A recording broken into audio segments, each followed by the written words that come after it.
welcome to the Explainer. We're actually going to go ahead and skip the standard agenda today because we've got to dive right into the absolute craziest, most consequential political scandal in American history. We're talking about a story of unprecedented corruption at the absolute highest levels of power. So think about this. How exactly does a botched burglary end up bringing down a sitting U.S. president? I mean, it honestly sounds like the plot of a cheap Hollywood detective thriller, right? But it's 100% real. Today, we're going to trace how a seemingly petty, frankly almost comical crime completely unraveled into this unbelievable constitutional crisis that ultimately forced a president out of office. I am not a crook. Just listen to the sheer desperation in those words, uttered by President Richard Nixon in late 1973. I mean, imagine the intense pressure he was under. While he's out there making these staunch, highly defensive public denials, there is a massive, undeniably real web of corruption steadily closing in on him. So how did the administration actually get to that desperate, defining moment? Well, let's get into it. Section 1, the Watergate break-in. A botched burglary. Okay, I want to set the scene for you. It's the dead of night, June 17th, 1972, at the DNC headquarters inside the Watergate complex. And let me tell you, this operation was absolutely not a masterclass in stealth. First off, the burglars literally tape a garage door latch to keep it from locking, but a super alert security guard named Frank Wills simply spots the tape and takes it off. Now, incredibly, the burglars actually come back, they retape the latch, and then eventually just take the office door right off its hinges. So when undercover police inevitably show up, the burglars try to hide behind a partition. It's almost comically incompetent. But here's the thing. Frank Wills, just doing his job and finding a piece of tape, that is exactly what launched this massive historic investigation. But here's where it gets wild. The police quickly realize these are not your run-of-the-mill thieves. They discover operatives with deep CIA and FBI backgrounds.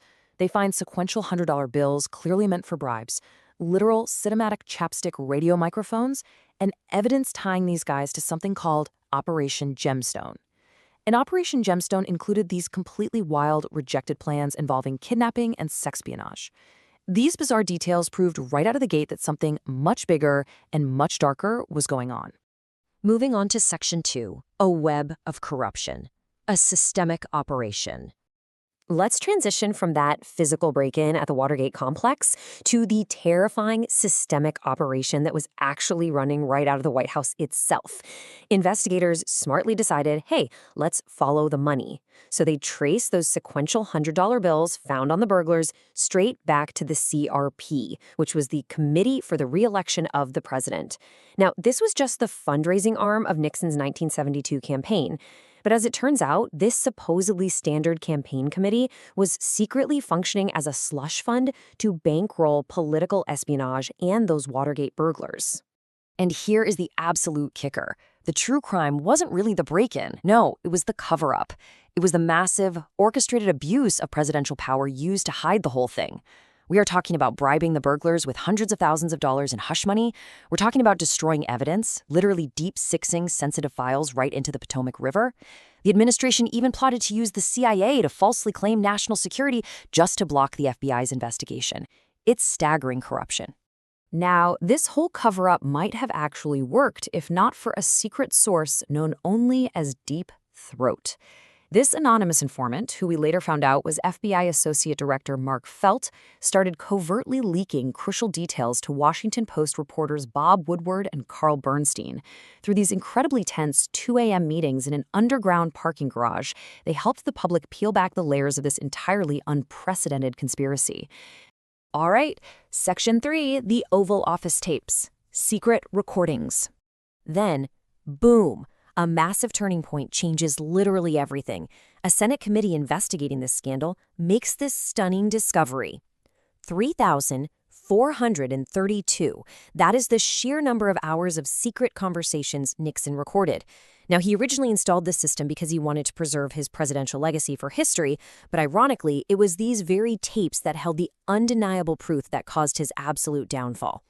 Which brings us to Section 4, the Saturday Night Massacre. A constitutional crisis. So naturally, investigators really wanted to hear those tapes. Special prosecutor Archibald Cox subpoenas them, but Nixon flat out refuses.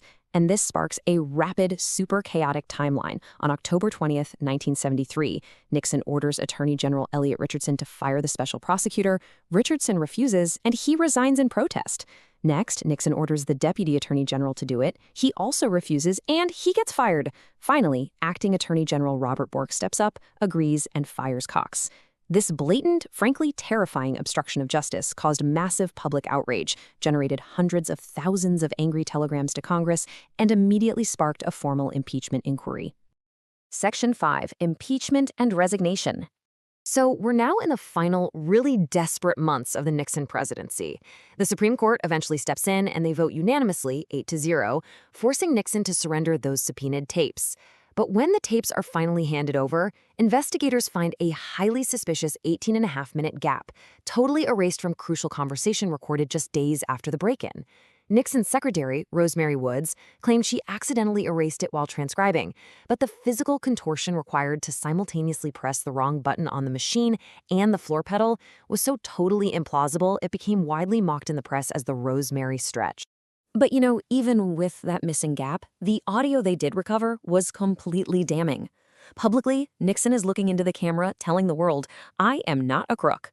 But privately, on what became known as the smoking gun tape from June 1972, he is caught absolutely red-handed. He explicitly ordered his staff to have the CIA tell the FBI, "Don't go any further into this case, period."